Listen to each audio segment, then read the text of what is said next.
Hello, everybody. I'm Gary from Alternative Interactions, and we have a really special guest today, um, Joel Schafer. So, Joel, would you like to introduce yourself to my audience and tell everybody a little bit about yourself? Because I think you might be fairly new to some of my audience. So, take it away. Awesome. Thanks, Gary. Appreciate you having me on. Good to meet everyone here. Yeah, I'm a student of shamans. I've been training in these dreaming arts for since I was 13, really. I met some really fascinating people when I was young and that were older. I've always kind of hung out with older kids. I got myself into some dangerous stuff, but I managed to learn and adjust and find my way through it all. But I just kept moving from shaman to try to get help from the previous shaman. And it was just sort of a mess, but it was a blessing ultimately in that I learned how not to do things really well because I was hanging out with people that got pretty spun out and weren't grounded and being careful with people's hearts and minds. And so my goal is to try to offer some shamanic training that is really that's been helpful to me. And I work with people as a mentor and one-on-one sessions, and I teach these online courses, and we do these in-person workshops. I have a YouTube channel called Perceiver, and I kind of tell my story over time, or I just talk about things that I feel like talking about in the moment. So it's sort of me just processing and sharing, and I've met incredible people through this process. I've been fortunate to get interviewed on Archaics, and he's really what made it possible for me to meet a bunch of people because he gave me my small channel a real opportunity and a big boost by, coming on my channel and me going on his, and I speak at some of his workshops. We're all going to be meeting in Austin in February, or not Austin, Houston. But yeah, just really thankful to be here. I'm, a teacher. I am just doing my best to share with people things that I've learned and help people that need some alternative to therapy. So the mentoring is just a place to really go through a process with me that has been what I've learned from my teachers, the healthy ones that I did eventually find. So I'm fortunate to have trained with many people and just kind of sharing what I learned along the way. Amazing. Thank you very much. And for me personally, I know I did a few shows last week, and I mentioned you, and I briefly went over this, but when I started to become much more spiritual and started going Mhm. through that journey of, because it's one thing to do the research and to know lots of information or bits and pieces. It's another to then take that into your own inner knowing and spirituality and start changing yourself in a way that you're destined to be. And I have to say, from while I was going through this process, I was a bit confused as in why am I feeling this way? What's going on? And Joel had just literally started a YouTube channel up. And the first, I don't know, 15, 20 shows you did, maybe, I don't know, you just call him a name and you'd express and explain what that meant, or put a label up and express the sensation, the feeling, and the growth of that. And I'd be watching that and going, oh my God, this man's just put in words what I'm going through in my own inner self and in the turmoil of trying to make sense of this. So it was really helpful to me and a very important. You played a very important role in my earliness because enabled me to ground myself. You know. Awesome. Yeah, I'm glad to hear, man. That was the point, to be of service, to be helpful, and I'm glad that it was helpful for you. I've met a lot of people through those videos, and I'm glad that people can relate. Yeah, yeah. So I will be putting a link down below in my description for Joel, and please go back to those early ones. I mean, unfortunately, in this realm, in this world, everyone looks at the latest release, but actually, when you go back, there's some real gold there, some real true gold there. Please Cool. do go back to that for Joel, because for me it helped me, and it helped me understand or put ideas into my head about what possibilities could be there, and open my mind up to possibilities that I couldn't see before. So, please, audience, beautiful Femi, guys and girls, please do check Joel's earlier workout, because it is stunning. It is stunning. Um, Now, before we get into this sort of like, I've got a few questions for you, obviously. One of the big ones is, I know in shamanic practices that you will go into either different realms, realities, dimensions, whatever word you prefer to call it. But um, before anybody should really want to be doing anything like that, Hmm. it's about grounding and protection, isn't it? So what do you do to protect yourself? Because we have to be realistic here. Not everything out there is friendly. Mhm. Yeah, great question. So I definitely have had some challenges in my time and had some things happen that were unfortunate and difficult. And so I'm try to be very careful and intuitive and listening as to what feels like the appropriate thing to do. So I don't just go seeking these things out, these kinds of experiences because for a joyride, or it's because of the that I'm guided to become more capable. And so I believe it's important for us to remember how to travel, how to perceive other layers of this realm in order to know what we are. And for me, the primary thing with this is having a connection to the earth and the sun. And when you learn to drink a lot of sunlight, not just sun gaze, but, really be with the sun and receive it into your body and let it sort of inform you. And then with the earth, being able to give your pain to her, whether that's breath work or some sort of anger management that you come up with on your own, where you're moving energy or stuff consciously. It could be dance or singing. Everyone has a different way of resolving things. But there's a relationship that you want to have with source. And that's where you move from. So it's not so much protection for me, because sometimes in this spiritual world, people put up protection and then something comes to challenge that protection.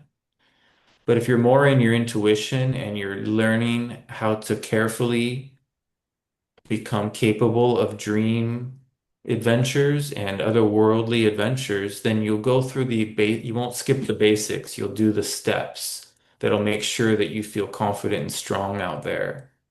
And a lot of that has to do with being able to make fun of yourself and not take yourself too seriously, because that's where the interference can kind of come in the easiest, is if there's some sort of illusion of self. And so it's just like a delicate listening process of knowing. And there's this daring adventureness that comes over you when you feel really strong and you feel really called to explore. Then you go inward in a way that gives you an outward experience, an out of self experience, something that's not you, right? So it is actually a relationship to source that is your ultimate protection, and your laughter. If you're having a lot of joy, that's very powerful. So if you're doing these things and you're like not enjoying life to balance, like it just wouldn't make a lot of sense. So I know that people do get into sorcery and stuff as a means to hurt people, and I'm not saying that doesn't happen. But for someone like me, I would never try to use these worlds in some sort of conflict to get back at my boss, like to misuse this power would be a terrible thing to do. So as long as you're operating in these places of gratitude and you're doing it for service, you're doing it to be part of your purpose and meaning, then you're totally protected, right? And then you feel so protected because you know that your ancestors are with you. You've got support all around you, and you're not like you're listening to that rather than like trying to figure things out. And that's just such a more harmonious way to live. Beautifully put. Yeah, yeah. I found with my own personal journey, it was always source driven, always my higher self, and I listened and trusted my higher self fully, Yeah. and I've only done what I've been guided to do, Yeah, or not sometimes, as in exactly. don't do anything, and that's as powerful as doing sometimes, isn't it? Yeah, exactly. In fact, the Toltecs call not doing the ultimate discovery. And so it's like this deeper listening, and you learn to perceive the world in a different way with no mind in the just realm of feeling. So you don't really need to do anything. It's all just around us. And when we let go of what we think we understand about all of it, then the doors just open. So we just want to take really good care of ourselves. It's really just self-care. And that looks different for other people. For some people, they sit on the couch and watch Netflix and then they beat themselves up about it. But for other people, that would be really healing if they could just give themselves permission to just relax and enjoy and watch these shows. Like it all depends on how what you're being prompted to do and whether you're listening or not. And if we can find a way out of that battle, there's a lot of really supportive ways to get all your needs met. Even your wounded child needs can be taken care of. We don't want to like shame ourselves out of our humanness, but we do want to move from these domesticated creatures into more wild thinking, wild feeling, wild desire, and know our passion for life because that leads to this daringness, this feeling of being confident enough to go into these other worlds because they are amazing and it is ecstatic to be able to move beyond the veil, so to speak. Yeah, yeah. No, that's brilliantly put. I actually had an accident with a knife a couple of weeks ago. I was chopping vegetables, and the cathartic that rhythm of the chop, chop, chop, chop. You know what I mean? And I just drifted away into a Yeah. completely different realm, and Yeah. the body was still chopping, and I weren't there. Oh, I was somewhere else, oh, and I actually took the complete top of my finger off fully. yep. And Yep. that brought me back quite quickly, I have to say. So there's a right place and a wrong place to do it, and when you're preparing food, it ain't the place to do it, honestly. Yeah, good point, man, for sure.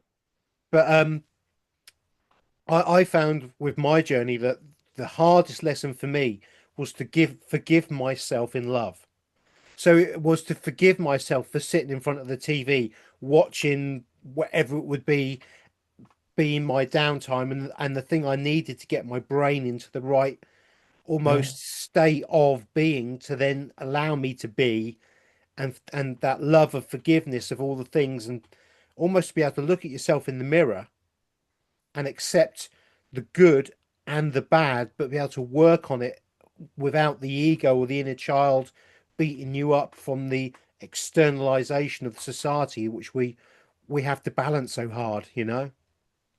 Yeah, thank you. It's so important to just find a way to love ourselves as we are and and go through the process of being honest about any resentment or bitterness or anger and not pretend that it's not there also. And then like find a way to love your inner child parts and become the adult that can talk to them somehow and then integrate all of your parts together eventually. And that's what an integrated person is. And it's really pretty rare, but it's doable. And so we are all on that journey of attempting to be really honest about our feelings. And our mind can take over, and we're not totally in our somatic feelings. So finding somebody that can help you be honest about your pain. Like I work with a woman that doesn't really let me talk. She just sort of holds space until I get into my tears, and then we talk. So I have pain that's stored in my being from all these cults and from decisions I made and that are unresolved within my field still. And I meet people that think they've done all the work, and I just don't think there's such a thing. I think it's an ongoing process for everyone. Yeah, yeah, I think that's a really, really important message. Um, I see it as a continuous thing, and I don't ever see it ending. Yeah. And not because um, I've got so much to go, but because for me, I call it peeling the onion away. So as I peel that onion away, I then step into that space that I've created. I then learn about that space I've created. I then feel comfortable in that space. And often what I call it is the Russian doll. And the Russian doll gives me that extra piece of like, oh, I've completed that level almost of the inner work. And then something else comes up, and it's just another layer of the onion that you peel back, step Yeah. into, and you continuously do that. And it doesn't mean that I'm so broken that I'm never going to get to the end. What it means is there's so many multiple layers and of experience and expression and so many things out there. It's it's like it's a multi-dimensional, Mhm. unlimited universe of experience. And as we take those steps, all it is we're learning every time, and also remembering what we once were because when we come here we forget everything, don't we? And it's the relearning of who we are and stepping Yeah. back into our power. Beautiful. Absolutely. Yeah, we do. That's part of the Toltec focus is that we when we end each lifetime, we are not able to take those memories with us. And the Toltecs seek to remember though. That's like memory becomes their focus because if we can remember these things, we can cross into an afterlife experience where we don't necessarily come back, but we get to having had recapitulated our lives, we will have reviewed all the memories already. The Toltecs say when you die, your memories flash before your eyes, and you do the recapitulation then, but there's a way to do it prior, and that's on all it says alternative interactions here. Yeah, Alternative, it's an alternative type of dying. And it means that you become one with creation. You merge with the totality of everything, but you keep your individuality even when you merge. So we are just such magical creatures capable of doing such incredible things. And death is not the end, but it can be a washing of the mind, of the awareness. It can cleanse you, and so there are ways to get those memories back from those other lifetimes for sure. But it requires a lot of work in this lifetime to be able to do that without getting spun out. yeah, yeah, yeah. I mean, I did an interview with a guy called Gordon from Peaceful Rebellion, and he's done a lot of ayahuasca, and Yeah. and he only did ayahuasca when it called to him to do it. It was only Yeah. when he was guided to do. He didn't do it because it was the fad. It was like he was called to do it. He did it, and then it opened him up, and things then came into his life, and he was then able to probably take the steps and do the journey that he needed to do to then become what he's now become, which is a very well balanced, guided guy who helps people. It's in a similar way to you, Joel, Sure. but in a more slightly different way, not in the shamanistic fully way. But what's really interesting is that I have never wanted to do that, and I don't feel the need to do that because Yeah. it's kind of like my own way of doing it is my own way. And so it's an individual personal journey of Mhm. of discovery of your own self and how can I put this? Trusting in source and trusting in the process that Yeah. you're going through for that experience. Absolutely. Yeah. That's the everyone each to their own. And some people are going to be called to work with some medicines, and other are going to be called to find their own way in. And there is a damage that happens with the Toltecs say that there's an energetic damage that occurs with power plants, but sometimes it's worth the price. It just depends on the person. So Carlos Castaneda, he was one of only a few of the apprentices that needed peyote and mushrooms and stuff in order to work with him because he was really dense. And so they blasted him really intensely because he was really quite dense.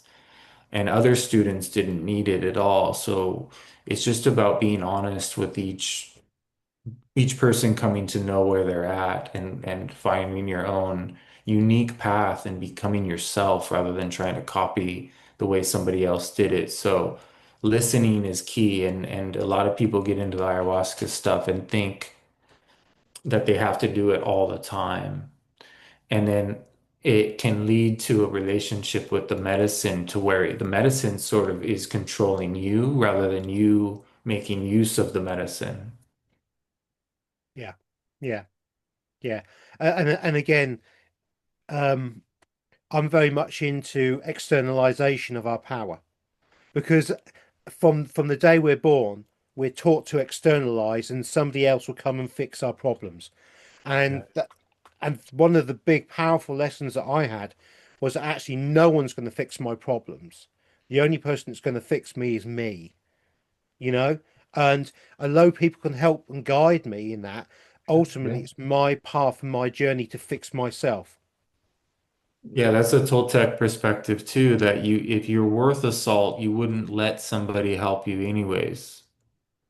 You realize that this is a very personal thing that we're facing and that that would just make us domesticated in a different way if somebody saved us. Yeah, yeah, yeah.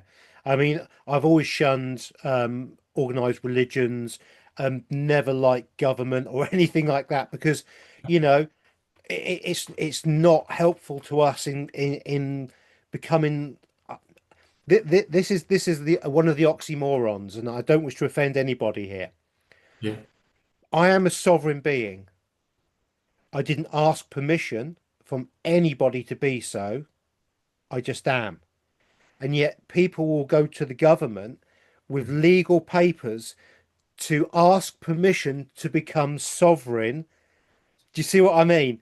I And agree. and I'm not knocking anybody who does. It's their journey and their experience that they need to take.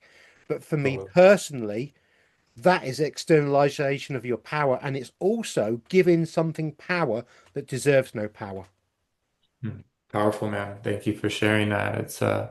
I've been looking at this concept a lot too, and I just think Don Juan would say, be of your time. And so some people want to go become Amish again or whatever. Like, I think we have to just adjust and not try to fight what is happening and find a way to keep our magic alive inside of all that's going on. And there's liberation within the perception of things. That's where the real magic happens, not battling these tyrants to try to get our shackles removed.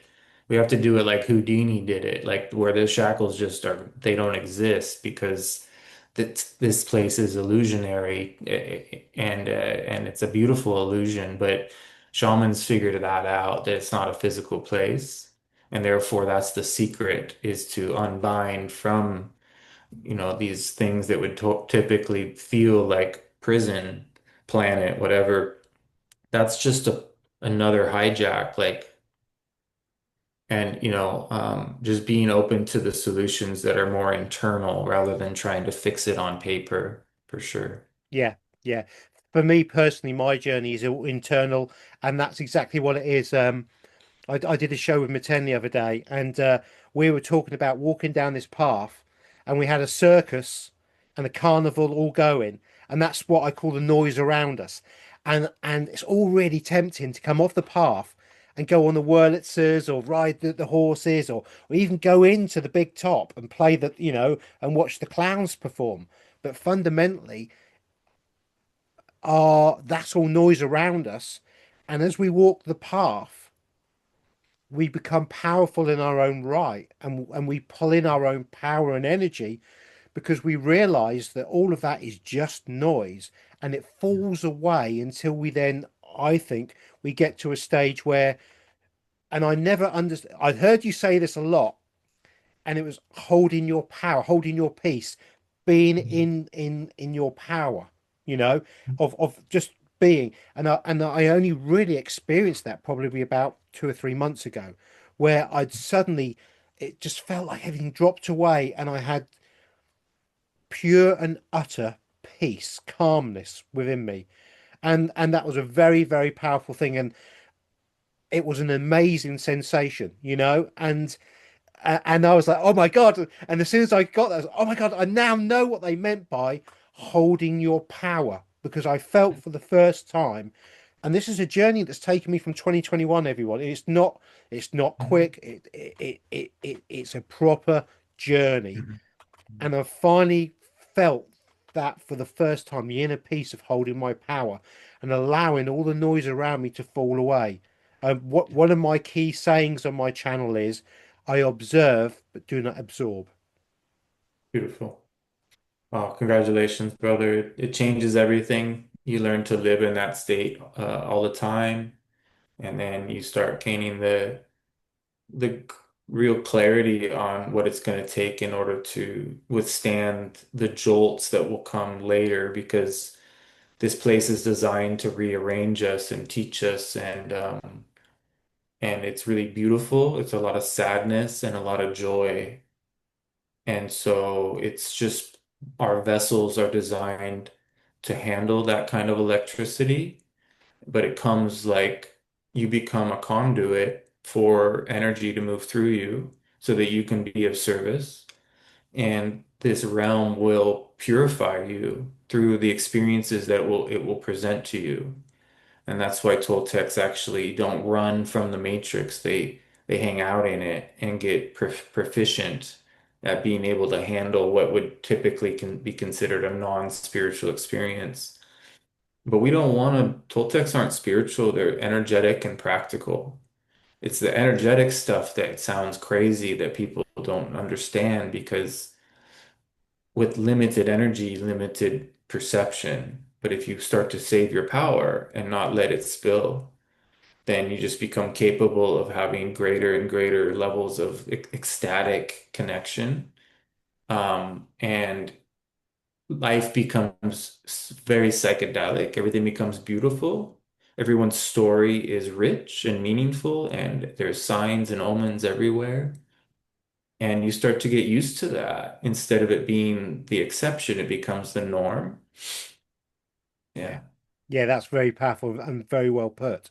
You know, um, one of the things I saw as well very recently, and I expressed it as well, and some of the comments in my video were really, really on this, very interesting.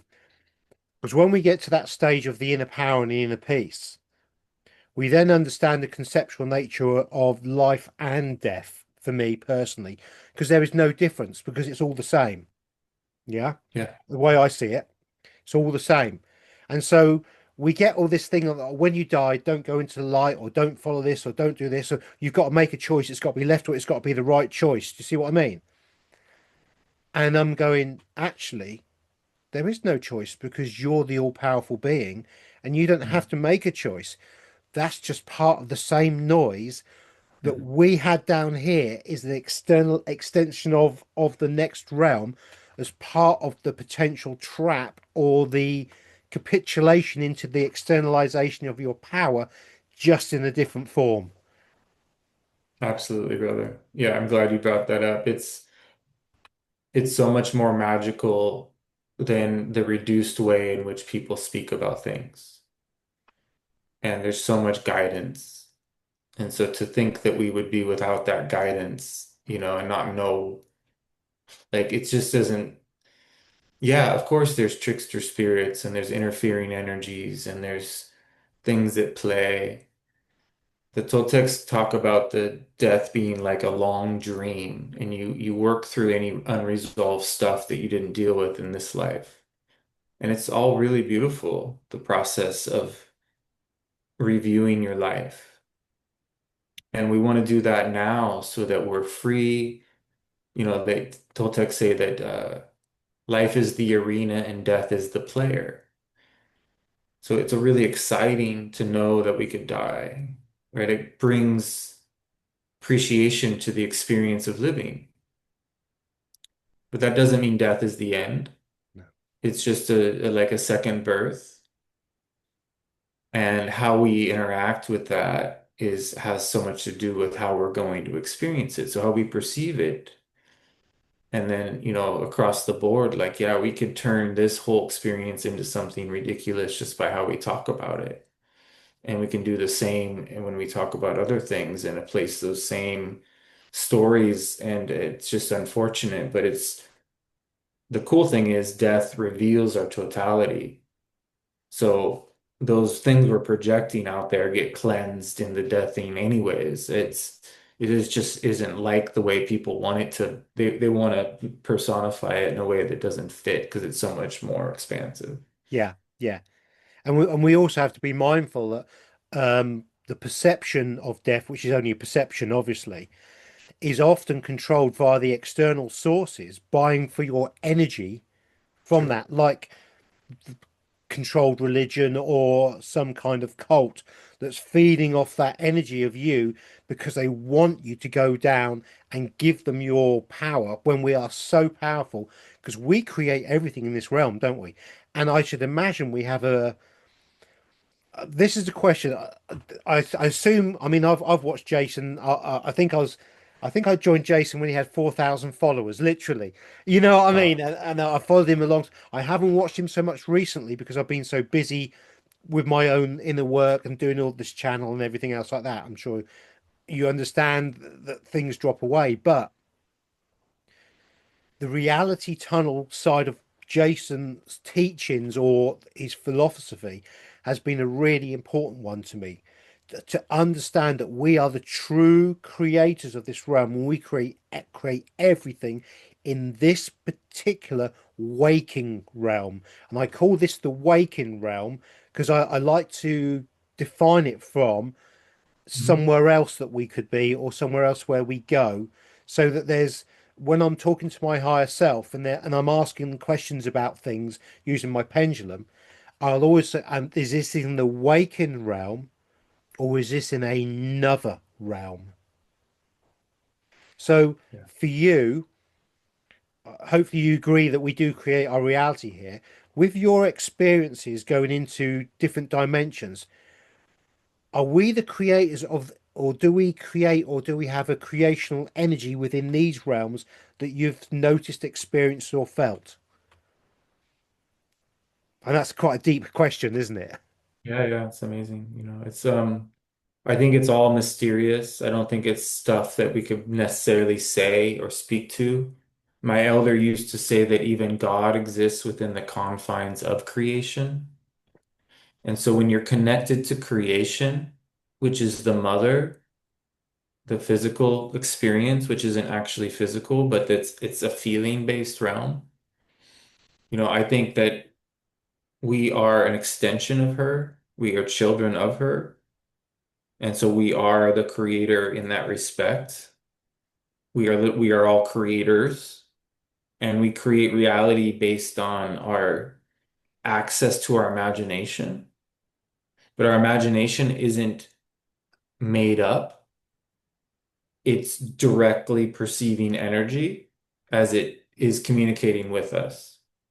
And our ability to become psychedelic enough to be in communication with the psychedelic nature of the creator force is to become so liberated from the humor and the laughter. The Toltec warriors laugh and laugh and laugh and laugh and laugh. Everything is amazingly hilarious, and they find people that are hilarious and they get into that side of it, but they also take it very, very seriously, their path. So there's this irreverence and reverence. And so they learn to be with the mother. The Earth Mother is like their main source of stability because everything's become unstable in their travels. So they return to the earth in all the different ways. And so there is what we call the Earth's matrix, and it's not a negative term. The matrix meaning the many layers of the onion in which she is offering herself to us. And so our ability to meet with her and to receive her love, to witness her expression. So if you're alone in the wilderness for long periods of time, she'll start to communicate through just the way in which the wind, the way the day is manifesting. You start to be connected to all that you're perceiving. You become one with what you perceive. So where Jason's avoiding the psilocybin and not wanting to get to know that side of things, he's still conscious of like that trees are communicative. He's aware that this is a realm of consciousness. He doesn't try to hang out in those places. He's here to mine data, right? Where I'm here to like I could care less about data. That means nothing to me. I'm here to have an intimate relationship with the psychedelic side of the creator. And that's where, in the Toltec world, you can even eventually reach a world. There's many actual worlds, like these particular dreaming layers that every Toltec has to learn to handle. So there's other dimensions. I'm just a novice compared to what the Castaneda books speak about. These people learn to go into these other places and hang out there for long periods of time and become strong enough to eventually go into like a world that is made of that is void, and they create their own world in which they could stay as long as they choose or even bring people to. So the really advanced dreaming artists learn to become so powerful in dreams that they can create a dream for other people to visit. And that's just the beginning of what's possible. So we're not limited at all. We've just been interfered with by a force that has told us by lending us its mind that there's only so much we can do with our time here. But we're up against a timeline in which we're going to have to wake up to what we're capable of because the transhuman stuff is so consuming. So it's going to be fascinating to watch. Yeah, yeah.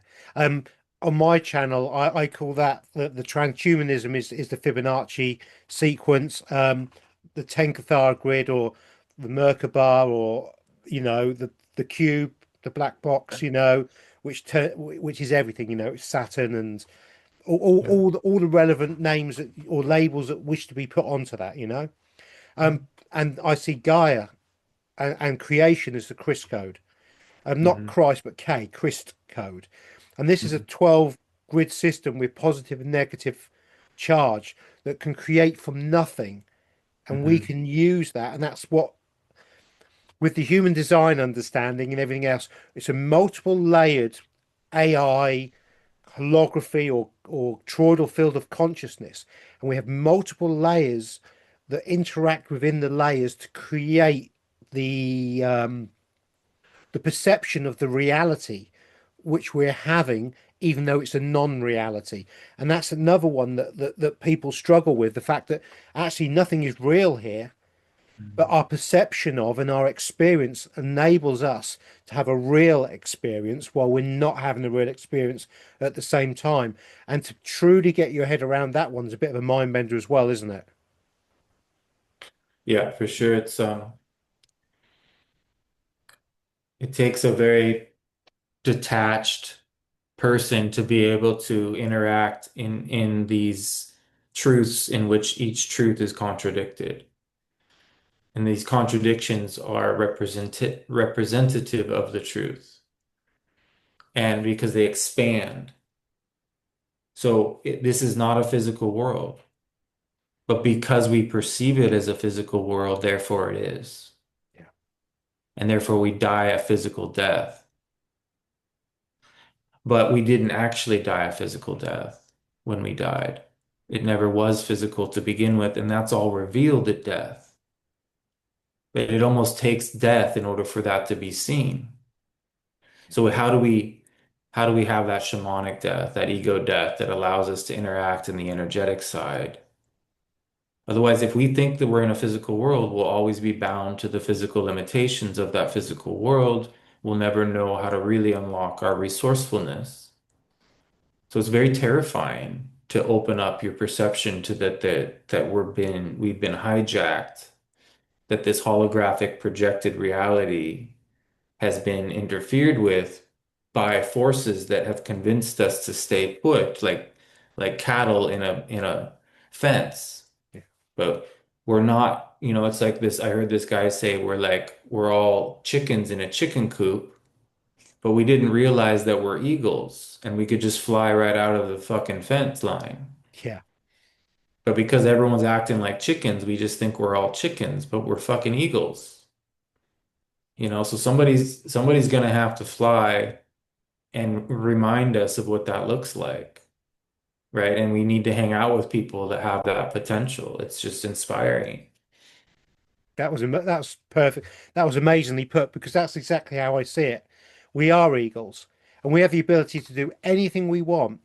And we are heading, I believe we're heading to a point in time, even though time is not linear and all, we could get into that kind of rubbish at some other time perhaps. But in our perception of time, we're headed towards a point in that time where we are gonna get to the stage where we really remember, and somebody or a group will take that next step, call it an evolution as such, or a revolution of our minds. We're going to expand and we're going to become what we should have always been, and we're going to get the remembrance.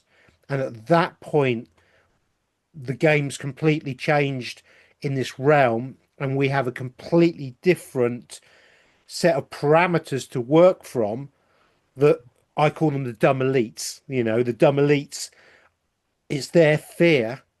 And I think they know it's coming. We know it's coming. And so what are they doing? They're panicking because they're giving us all this extra noise at the moment, all this crap that we're seeing coming at us.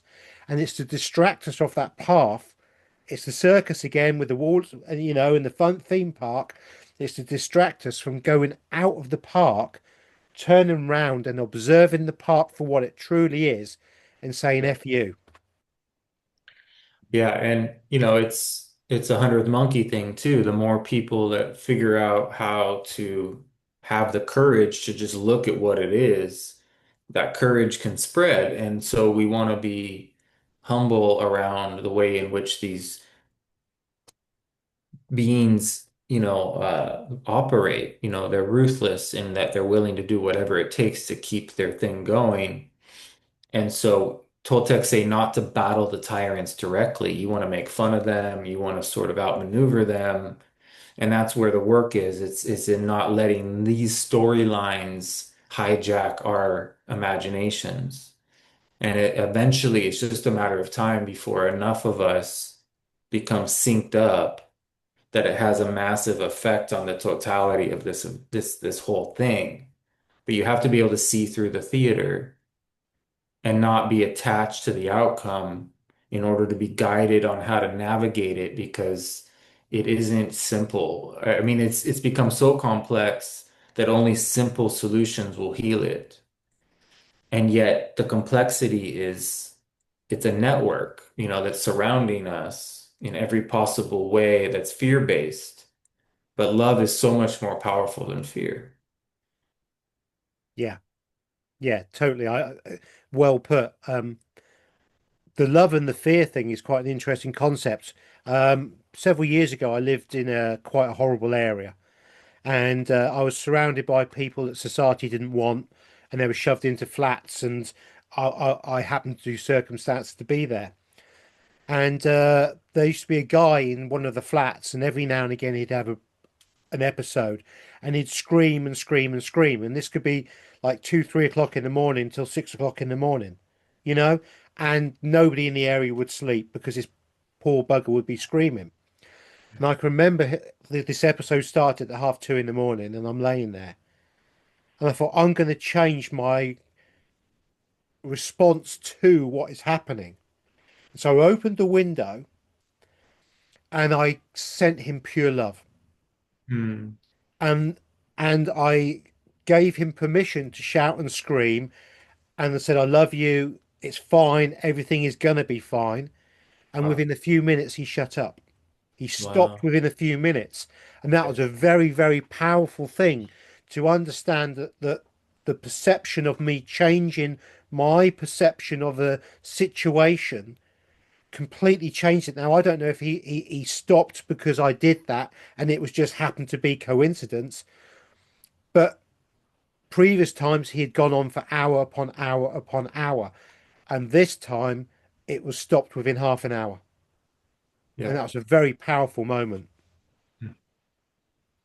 Incredible, man. Thank you for sharing that. It's really it's real. That's what there's some really powerful situations that are similar, stories that I've heard, but it's just understanding that we are capable and we're a lot more connected to all things than we could ever imagine. And it's just about really giving yourself permission to, without getting into your ego about it, just realizing that you are equally important and not important at the same time. And so therefore you're free to experience this whole thing and to be a part of it and also to just observe it. And when you're just observing, then you'll get solutions because your blinders come off. And then you know how to behave and interact in a world that would typically lead to more and more contracted states. You expand, and then like, oh, the Earth Mother's like, thank you. Like that's all that was needed was that gesture. That gesture made changes everything. And you can do that with people on the street. Not everyone, but sometimes you'll be shown to interact with somebody, because there's something unique about them. They get you get an indication you're supposed to go say hello. And sometimes these beings are the messengers, the prophets that you would, that are hiding in funny places. So the freaks and I remember experiencing this in Alaska. I was staying in a dorm room or like a pretty beat up situation, working in the canneries, hardcore slave-like conditions almost. We were all just up in Alaska, and this guy would start screaming. Half of his face was burned, and he would just start calling himself a loser and saying all these terrible things about himself. And just to sit there and hear this, and feel the oneness, the feel my own self as the loser or whatever stories are echoing in these people's and just the compassion I felt for how much pain he was in, but also that he had the ability to just yell it in front of all of us. It was so much healthier than if he was had kept that in. And so yeah, it was like, okay, just praying for him because it's the horror of this world can be overwhelming when it's all based on your mask and how you look and all that stuff is just really difficult ego lessons that come in. And we've all had all these many lifetimes with all these different versions of self. So you never want to put yourself above or below anyone in any situation because we are all interconnected to the point that we're, we've been in all those different positions as well. So there's no judgment to have. If you can suspend judgment, then you can suspend your perception. And then this world that seems so fixed, it actually transforms through your relationship with your heart opening to the love of it all. And otherwise, you're in your mind trying to come up with all these philosophies and sorcery riddles and make sense of it all upstairs. It's got to be felt. Yeah, yeah, it has. I mean, the thing that actually guided me to do this was I around that period of time I'd met a couple of ladies, and they would remove clouds from the sky through intention, you know, Yeah. and they would move their hands like this, and they would do, and the clouds would clear away from the sun, and I was starting to really understand the connection between us and the reality. I was lucky Beautiful. enough to spend some time with a Shaolin master doing martial arts and observe him moving energy around his body Yeah. and take it from others and give it to others, which until you've actually observed that in the physical, I don't think that anybody could describe it and they would understand it truly, you know. Right. And there were these two girls some many years later together, just giggling away, taking clouds away. And that the moving of the clouds gave me the idea to do this thing to this guy who was screaming, because I felt, well, if we can do that to a cloud, why can't we do it to another person? You know, and it was more of an experiment than anything Yeah. else. But and I never did it again, and I've never done it again. But the point was, at that point, it was one of those I wonder if, Mhm. curiosity. Amazing. Yeah, that's it. Our curiosity will, free us from the heavy, contracted storylines that keep repeating. And that's going to be needed in everyone's individual lives and eventually leading to like a community that can do that creatively together because there's a lot of power in getting enough people focused on being, creative together. It usually gets hijacked. Maten talks about the pendulum of that, where it's from the reality surfing stuff, the trans reality surfing, transurfing reality. And so we're in a predicament where forces find their way into interfering with potential. And so we are going to be challenged as we get stronger to become even more curious Yeah. and face situations that would be more difficult even. And so we can't create some utopia. It's not designed to be that way. There's going to be opportunities for you to be tested as to what flexibility of perception you're in, and that's called the fluidity of a warrior. There we go. And just like always, you've always got a name or an explanation for what I'm thinking, and I don't have the words for it, but you do. That was beautiful. That was really beautiful. Now, something that you've talked about recently, and something that I think has got real value for us to kind of understand in a slightly better way. You've talked about recapitulation. Now, I'm fairly sure we've kind of been talking about that already, haven't we? A little bit. But I wonder if you could explain what you mean by recapitulation within the spiritual aspect and how you see it. Absolutely. To capitulate is to hand your power over. To recapitulate is to take your power back. And in our lives, we're taught to sort of leave our energy wherever we go. We check into a hotel, we check out, we forget to sort of take our energy that we left there with us. In previous partnerships, we end up leaving aspects of ourself with that person.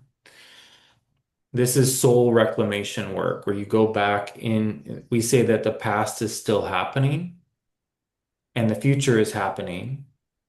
And our ability to interact with both is going to require that we can go into memory or bring the memory here to the present and integrate it. So there's this breath work technique where you imagine yourself observing. I mean, you return to a memory and you try to see as much of the detail as you can in your mind's eye or however you want to talk about it. So your eyes are closed. You're envisioning this experience from your body. So you're looking at the memory through your eyes as you witnessed it before. And then you scan your head from either right to left or left to right, and then go back the other way. And when you can begin with the exhale and then inhale on the way back, or you could begin with the inhale and exhale on the way back. And you're scanning the scene of that memory and you're picking up your luminous filaments on the inhale that you left there. You might have left the energy there at a park without anyone involved. It was just you and that park. So you're just reclaiming your energy and then exhaling anything you might have taken on that wasn't yours to pick up. And it's this very unique relationship with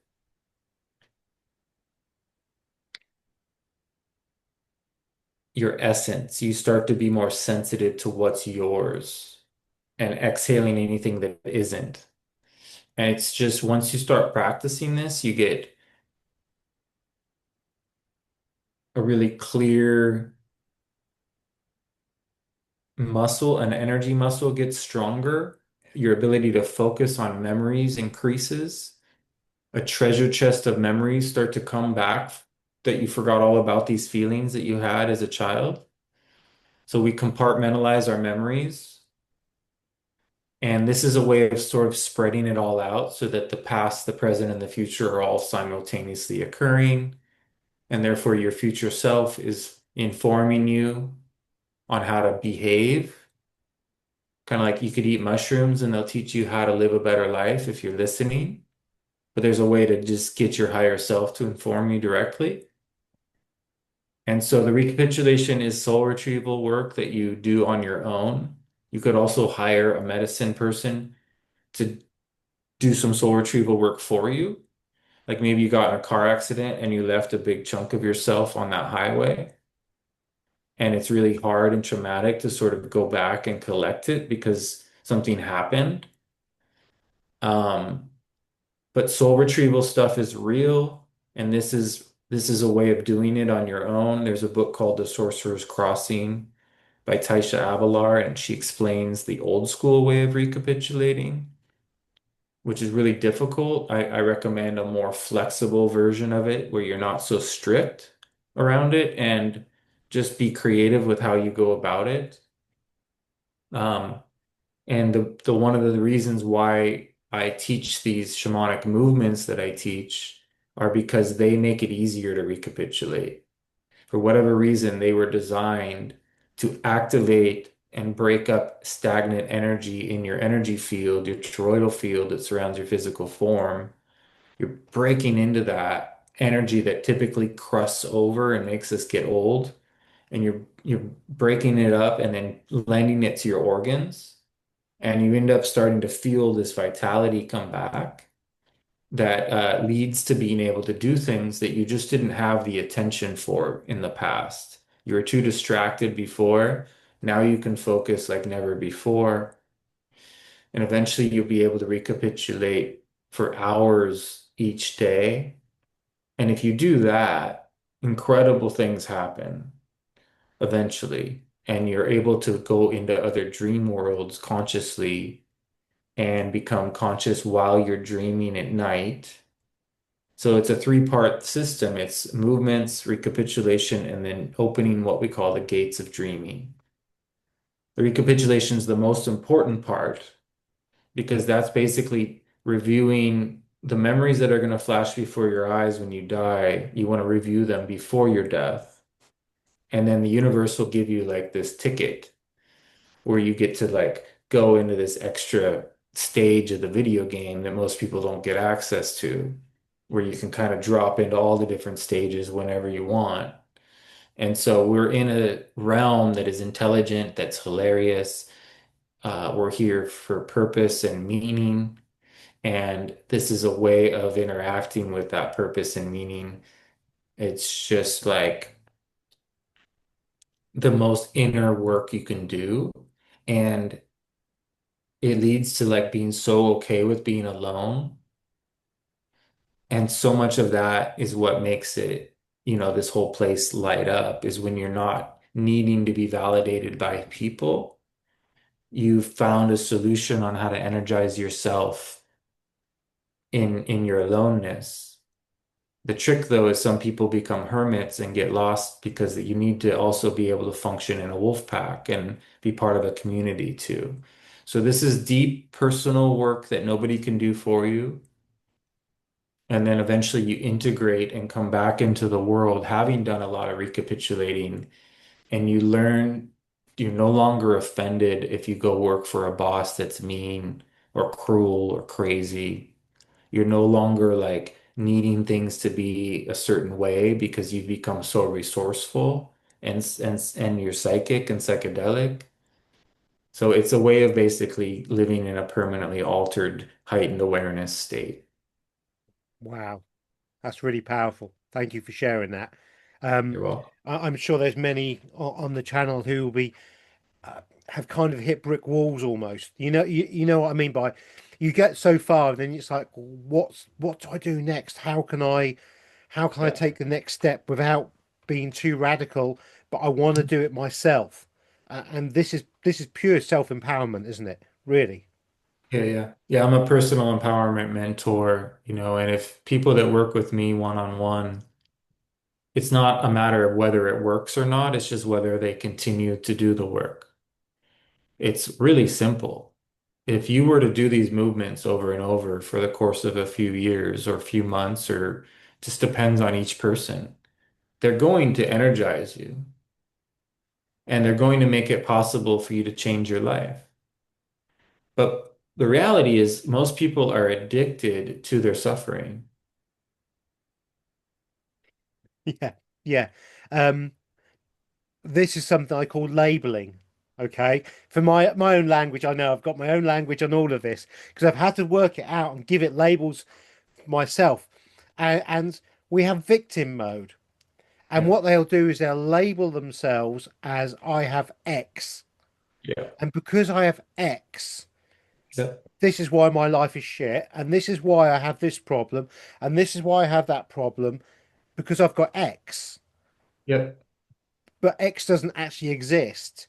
And you've manifested something to give yourself a crutch or a peg to hang yourself upon that relieves yourself of the responsibility you have of yourself in sorting your own shit out. And I know it sounds a bit blunt in saying it that way, but it truly is.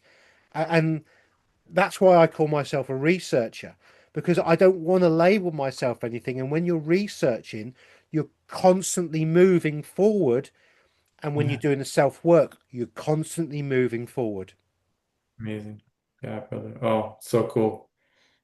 Um, yeah, these are the only way to change is to take responsibility instead of blaming something outside of you.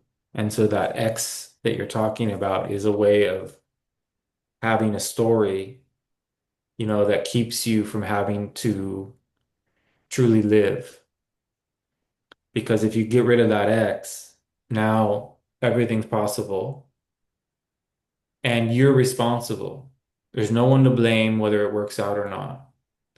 And the reality is, on this path that I'm on, the challenges increase, but you're walking toward the challenge, seeking challenge, not complaining about the challenge.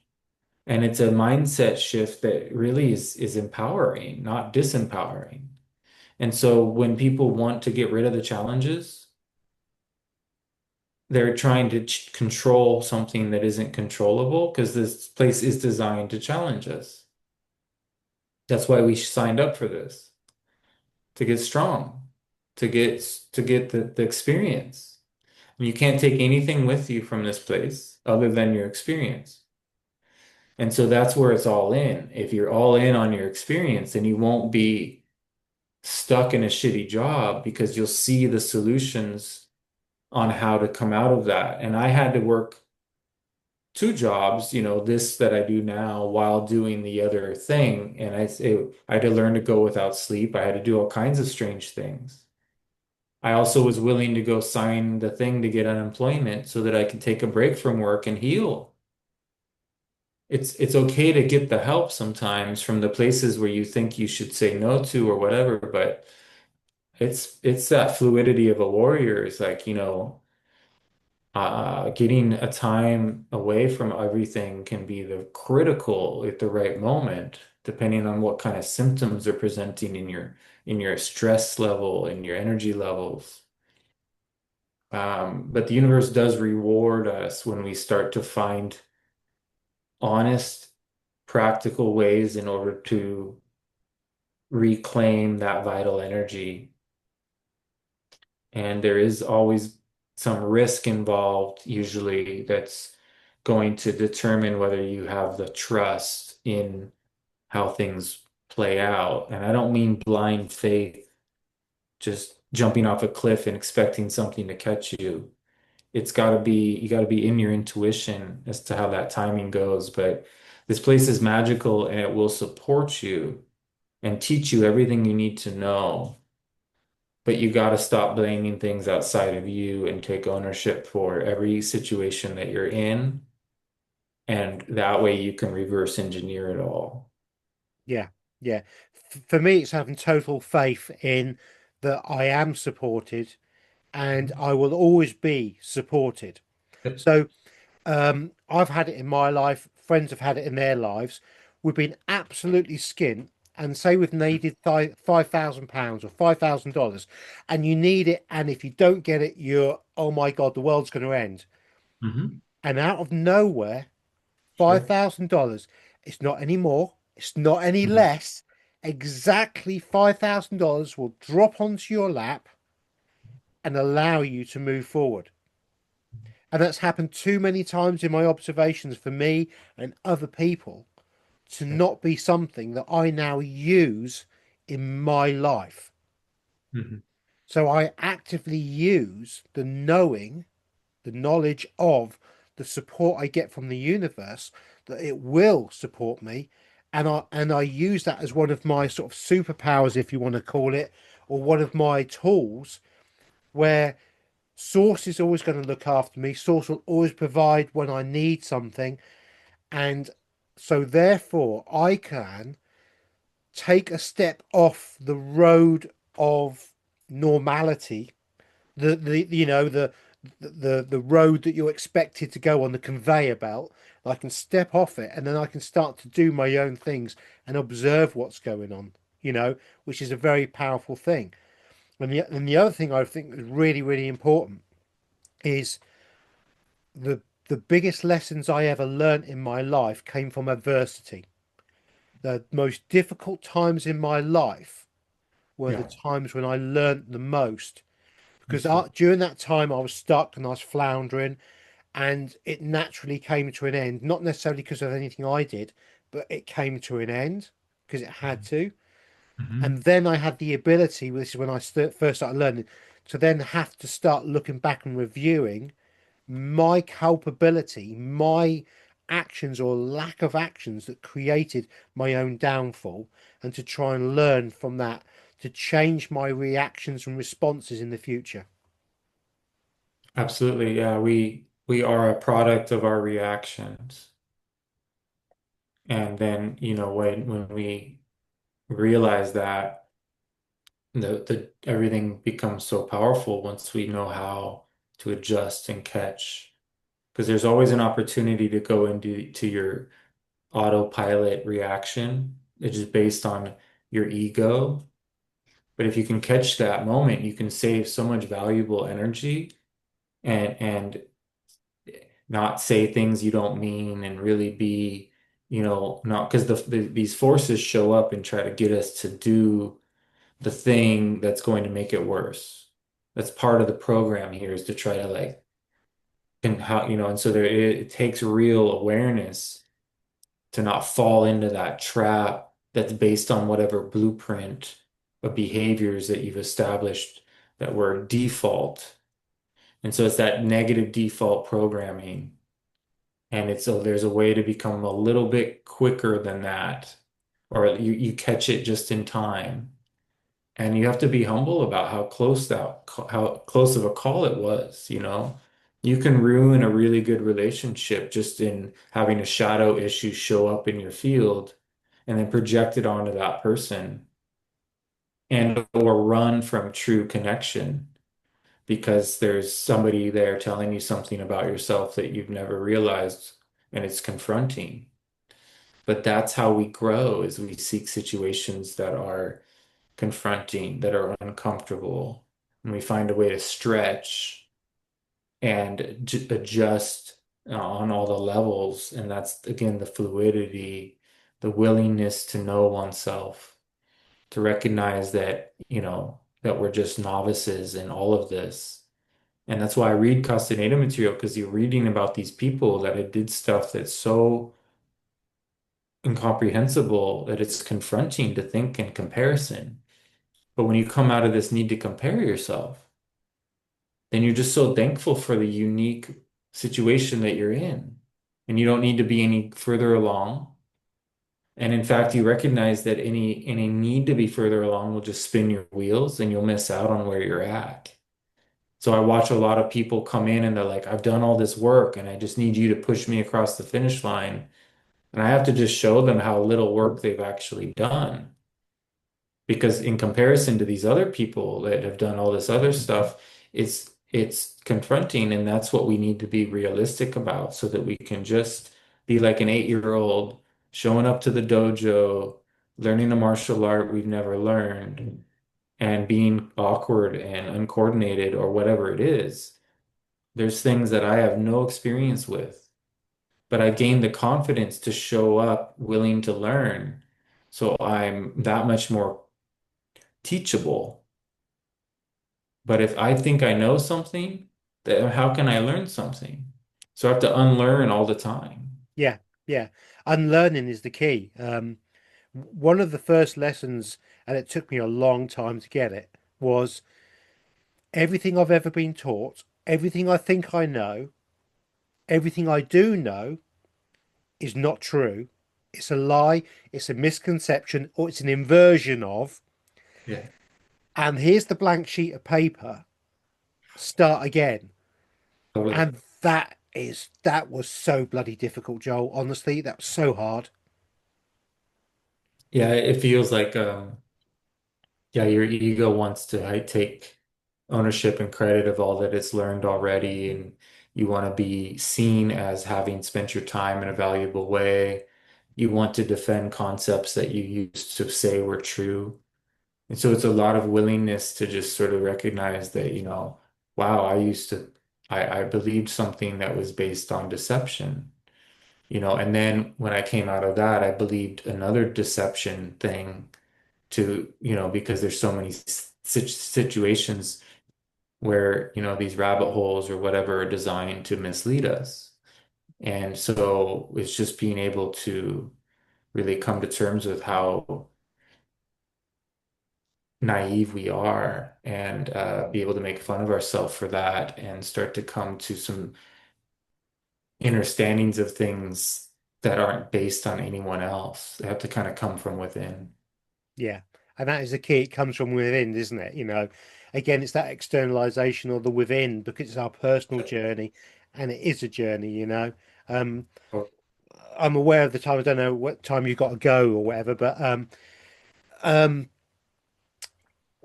one of the things that I've also learned is as I've gone through this journey, certainly a lot of the research I did, the more I learned, the more I realized I didn't know anything at all, you know. yeah. And I often tell people I'm still a toddler with a nappy on, running around, and like everything's a wow, wow, wow still. And that's after X amount of years of research, probably going down the rabbit holes. And as soon as you think you've got a handle on something, for me, it's like a spider's web. And there's another thread here, and there's another, and then you think, oh my God, it just doesn't end. And it's just like, okay, but that's part of the lesson as well, is that you don't need to know everything. You don't need to learn that. You just need to accept that it is. Oh man, yeah, dude. It's a really liberated thing to experience, and not everybody's comfortable with that. They want to hold on to the story that they're inside of. And so the youthful energy that we need, like the Toltecs, the reason they recapitulate is to reclaim their youth. And so our ability to be curious is very much tied to that youthfulness. And that youthfulness is what gives us that fresh engagement. And we're in gratitude for the fact we have our youthful energy. Otherwise, we'll feel some resentment. So it's important to admit that we want to feel our youth, that we want to be in our fascinated perception. And it takes often being willing to let go of certain items or careers or people in order to free yourself because it's representative. You're recognizing this isn't working. I can't go on this way. I need a magical solution, and the solutions exist. but it does require that you reevaluate and be open to just not knowing anything whatsoever. Um, because that's what it takes is that it's through the not knowing that you enter into the unknown, and the unknown is where the adventure is. Yeah, yeah, that's really well put. I see it as a continuous transitional stage of a transitional stage of a transitional stage, and it just doesn't ever stop. But that's the joy of it because it's the gift that keeps on giving, isn't it? Yeah, the Toltecs talk about reaching the somersault of thought into the inconceivable. And that's a very advanced state of like moving into the afterlife and merging with eternity. Because there's vision upon vision upon vision that we can go into. Right now, you and I are sharing in a collective vision, but that's all it is. It's a vision. And in order to move into these other visions, we're going to have to become so energized that we can just let this whole place go and just be. And that beingness, that aloneness, that oneness, you end up opening your eyes and there's an entire other world before you just because you just fell into this incredible state of perception and you let that take you somewhere, somewhere that's right here. It's not somewhere else. And so it's just this freedom that comes with uh, joy, with laughter, with sadness, with allowing all the trapped emotions to move through our field. We can't skip any parts. We have to kind of turn over every aspect of our feeling and get to know what's unresolved. And it is inner child work. It is parts work. It is getting to know where you're at with your sexual energy. If you have enough energy to be able to use it for this, that, and the other. Some people have plenty, others don't. And so you want to have some period of celibacy at certain stages if you're going to build your energy. Or you might need to practice some tantric stuff that helps you build that power. So everyone is in a relationship with intent, and some of us have a really strong one, and some of us don't. But that's okay if we don't. It's just being able to not get bitter and sad at the people that do, and Fred instead get to know them. Ask them, what did you do? And because it can be just being humble enough to raise your hand and ask for help can make all the difference in the world. Yeah, yeah. And actually it's a very powerful and strong thing to do is to stick your hand up and ask for help, and it's something we at school you taught to stick your hand up, and if you got the wrong answer, Yeah. you were hit for it. You got, you're stupid. Yeah. One of the things is I get asked, oh, sorry to ask this question. I know it might be a stupid question. There's no such thing as a stupid question. No.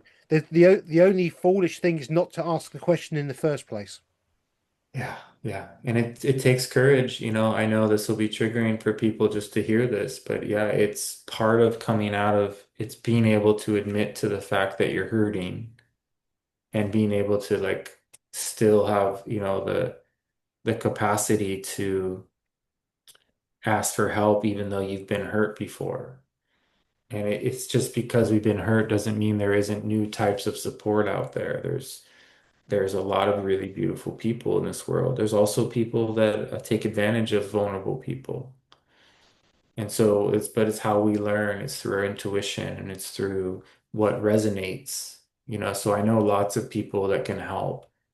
And I do free consults. People can reach out and spend some time with me, and I can potentially recommend somebody because I've vetted a lot of really powerful people. So when the when the student is ready, the teacher comes, Yeah, and it's all going to work out. yeah, yeah. And that's that faith thing again, isn't it? And I'm not talking about external. It's the faith of your higher self as Yeah. you're vibrating at that frequency. The Yeah. right person for the frequency that slots in for the right Mhm. fit will be there for you to help you if you're willing to accept the help and you're in a position to want to improve and do some inner work. But you're the one that has to do the work. No one can do it for you. Yeah, ultimately, you can lead a horse to water, right? But you can't make them drink, and it's just a real thing. And ultimately, a teacher finds a way to not even lead that horse to water until they sense that they're ready to drink. Otherwise, it's just sort of like, what's the point? So you start to just know what to say to who and when and who to recommend they work with, and trust in the timing of it all because it's all okay. It's just that we're in fear and we want to expedite the process, and it's meant to go slow. And it's okay if we don't feel worthy enough of drinking the water yet. That's part of getting to know ourselves is uh, that victim journey is something we all have on some level or have been through. So it's not a shame and guilt thing that people should be any different than they are. It's just them being able to be honest with themselves about what they're feeling. Yeah, yeah. And that's one of the key things, isn't it? It's honesty. Being honest with yourself, and that goes back to what I try to express when I said I used to look at the mirror, and I would look in the mirror and I was brutally honest with myself. I knew what I was capable of doing, and I also understood where my flaws were. And I didn't want to necessarily look at the negative all the time, because this is another thing that we're programmed to do in this negative realm is if you ask somebody to do a list of 10 things about themselves, nine will be bad, one might be good. Yeah. Yeah. And we all have holes in our consciousness. Every single person has holes in their consciousness. They're just in different places. And so we wouldn't be here if we didn't have holes. It's part of this place is about is going through that. So being able to speak to yours, but also recognize the areas where you've filled those areas with consciousness. And so you start to become whole or get close to it. And then your cup is overflowing all the time. And then you can start to really engage in the world in a meaningful way. And there's tricky things. You start to become successful and abundant. But then if you identify with that as, a false sense of security, like money is not security. It's your adaptability, right? So I know that when I go out into the world and I don't have anything with me, that I'll be okay as long as I'm open. Someone will give me a place to crash, someone will give me a job because my energy attracts people that are supportive. So this is an intelligent realm, and that gives me a real sense of connectedness that's going to make it possible for me to handle any situation as it presents, rather than clinging to this idea, because I don't personally have any security financially right now, but those that do, I see how it gets in their way. It's like this false sense of security that is keeping them from dancing with their power in a much more meaningful way. Yeah. I many years ago I had a friend, and he never had a penny. He was always skint, and although he worked hard and did all the things that he should do, he never had anything. And then he changed his life. He sold up and started being more nomadic. And he would spend the summertime in the UK, and in the wintertime he'd travel, ended up mostly in either Thailand or the Philippines because it's cheap and it's warm, Yeah. no dramas. But the point in which he suddenly had money, he told me it was a worry. And he was more worried having the money than he did when he didn't have the money. And I I, know. I couldn't get my head around that one at the time. I really couldn't. I was like, that's so count. You've worked all your life. You've now suddenly got this wedge of money. And he was scared about losing the money, Yeah. even though it made no difference to what he was doing? I've seen that a lot too. And yeah, there's a lot of adventure that comes when you don't know what's going to happen next because you don't have money. So there's a lot more like it's a very strange situation, and we just want to like get to know Sorry, somebody's talking in the back. But it's one of those deals where if you can stalk yourself and get to know what really matters, then you're not going to let the money become a problem. And if it starts to become a problem, then you really want to get creative about how to change that trajectory.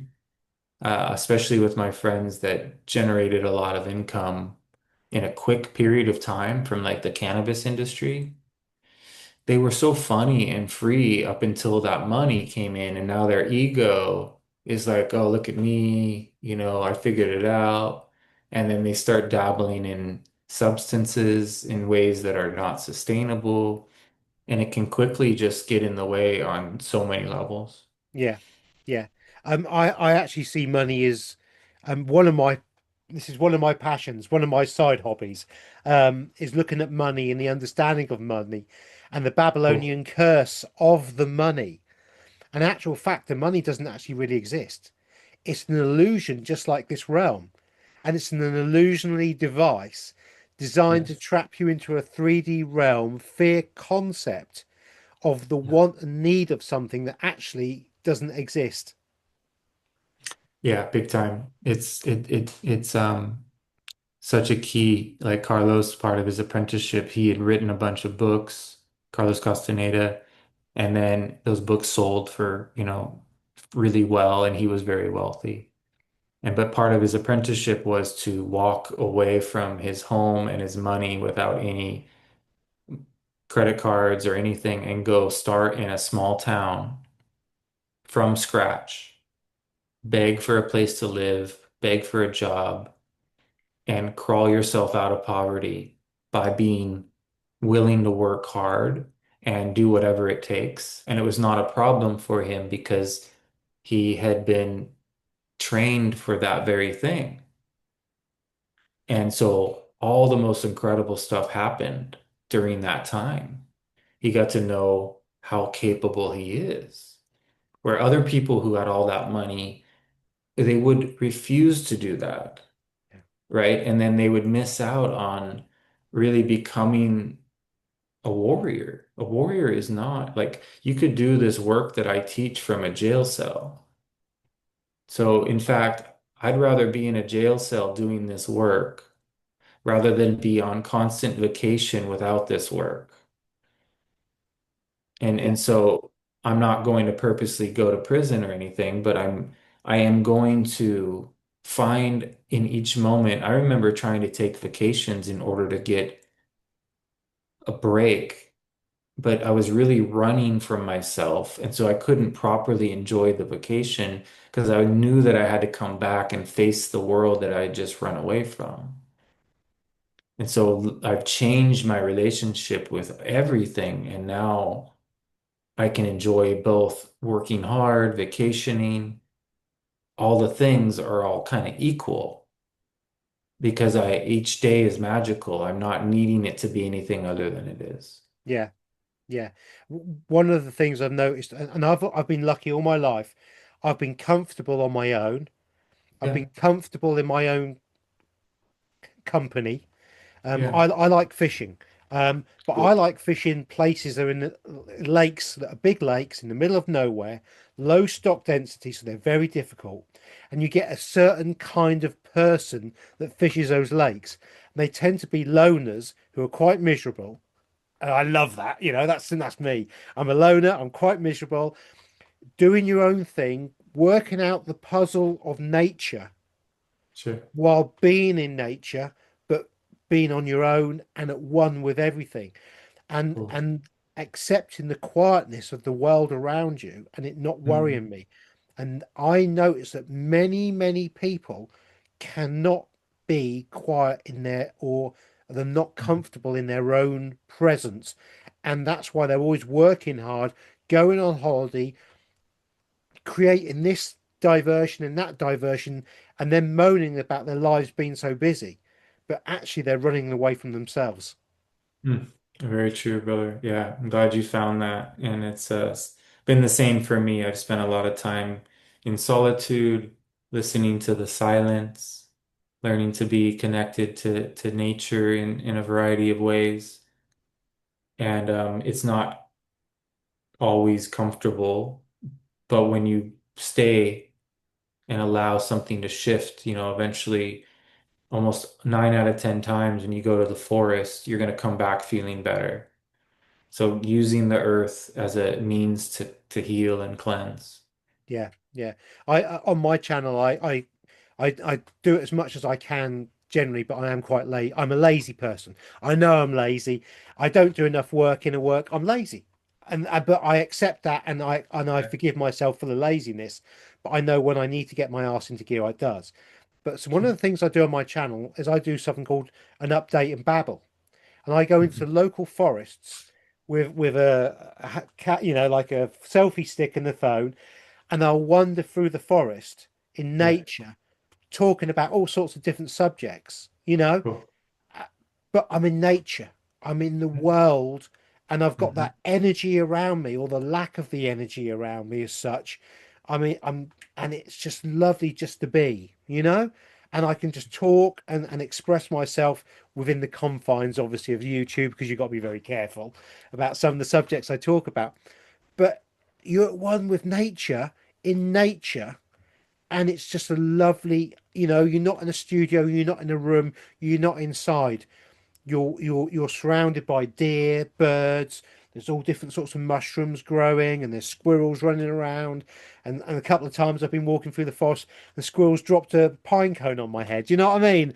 And it's Yeah, just yeah. like, this is reality. This is as close as we get to the reality of the realm, while Yeah. expressing what we know. Mm. Yay, brother. Yeah, man. I love it too. I spend a lot of time connecting to the trees and the plants and the animals, and it's an expression of communication. And yeah, there's a way to have more imaginative thoughts and feelings when you're, supported in that way. And if you saturate yourself in those places, you start to take it with you.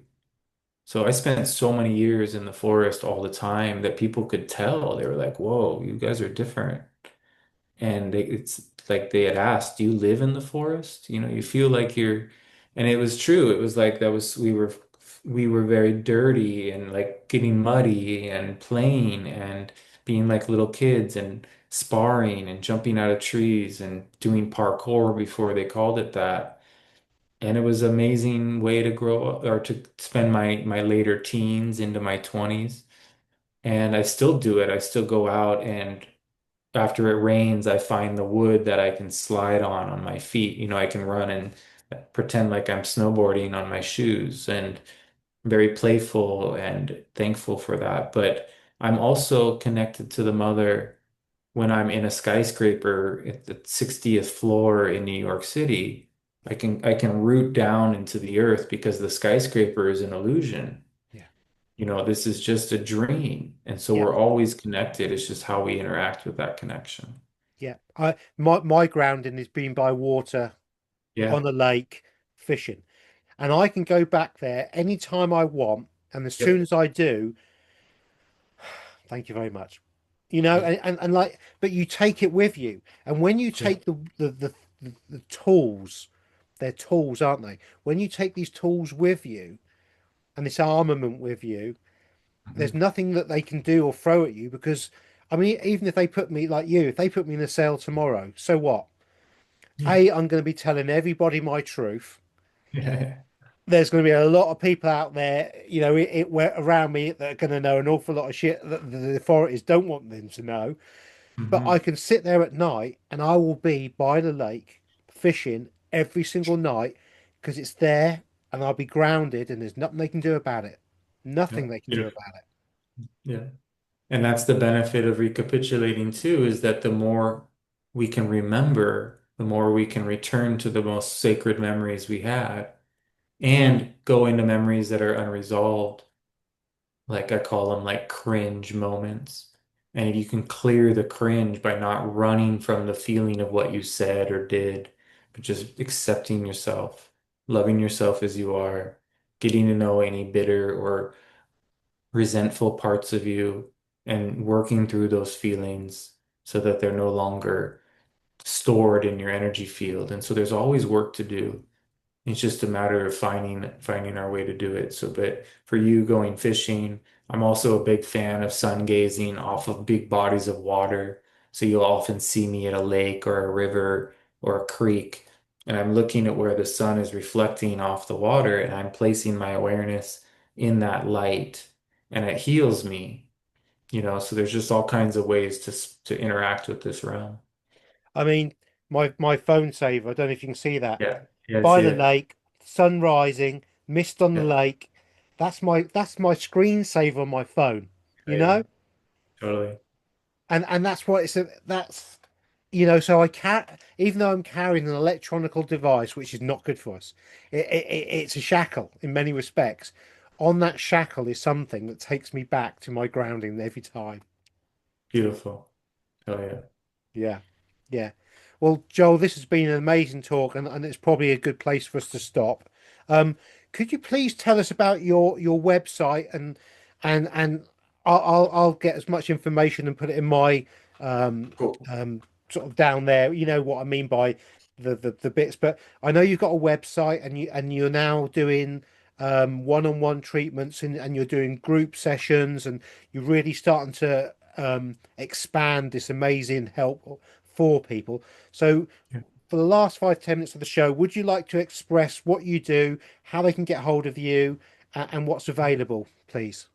Yeah, thank you. I have a really amazing group of people that meets with me quite often. We do these online courses and we meet, there's two different time zone options. So there's like a Sunday, in the States at, 11 a.m. Pacific time. And then there's a Tuesday option at 6 p.m.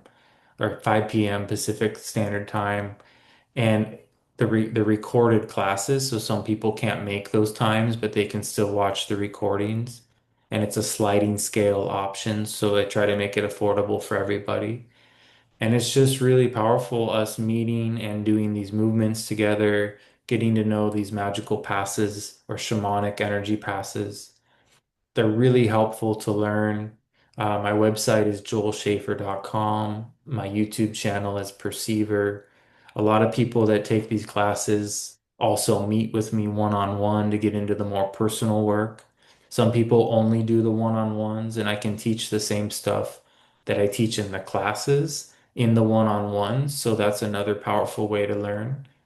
Um, December 7th and 8th, we're all meeting in Sedona for my next workshop. And that's the most powerful way to connect to this work is to do it in person. Probably Austin, Texas in April, and then maybe, Los Angeles for August. So every 3 months or every 4 months, I do an in-person workshop, but the online courses are ongoing. Some people like to purchase the older courses, which are available to purchase as well. They're recorded courses on my website. I do free consultations. You can purchase a microdosing product through my website called Brain Supreme. A good friend of mine owns the company, and you'll get a 15% discount. And that's a powerful way to start to unlock some of the stuff that's, unresolved. So the combination of all those things, but really, reach out if anyone's curious, because the 30-minute consultation, a lot can be talked about, and I can help you even just within that short period of time. But it usually leads to wanting to take the course because there's something really strong about this work, and it's not that hard to do. It's just showing up, doing the movements and allowing those movements to start to change your perspective and your perception. And then life just seems to become magically supported, and all the things and dreams and visions that you hadn't admitted to that you want start to come into fruition. Clarity starts to come in, and it's not that difficult to enter into this work at all. So it's really just a matter of signing up and taking that next step into getting connected to what we call the energy body, because we are not just this physical body. There's in fact so many cool parts to us, and we want to develop those parts so that we can enjoy our life immensely. And yeah, feel free to email me at dream@joelschafer.com, and I'm happy to answer questions through email as well. Superb, superb. And say in my description box down below, I will have all Joel's links. Thank So, you. so please do check him out. And you know, I've been following Joel for a good while now, as I said before in the intro, and uh, Joel's been consistently at a level which has been I've been in awe, to be fair. And his guidance on his videos, I mean, check out his videos, it's all in there. Everything that you need to learn and the support you need, even in the videos, because Joel shares an awful lot of stuff that many people would charge for, and it's free on Mhm. his videos. Yeah. Yeah. Thanks, man. Yeah, I definitely am here to be of service. I don't charge a lot for what I do offer, and I do offer a lot of free content. And appreciate you recognizing that, and appreciate you having me on today. No, I'm blessed that you agreed to come. I'm overwhelmed and blessed, and I'm sure the Femi, the audience will be absolutely blown away by this chat. It was absolutely awesome, and thank you very much. So with that, Yeah. everybody, love, light, and blessings, and we'll catch you again soon. Bye, everyone.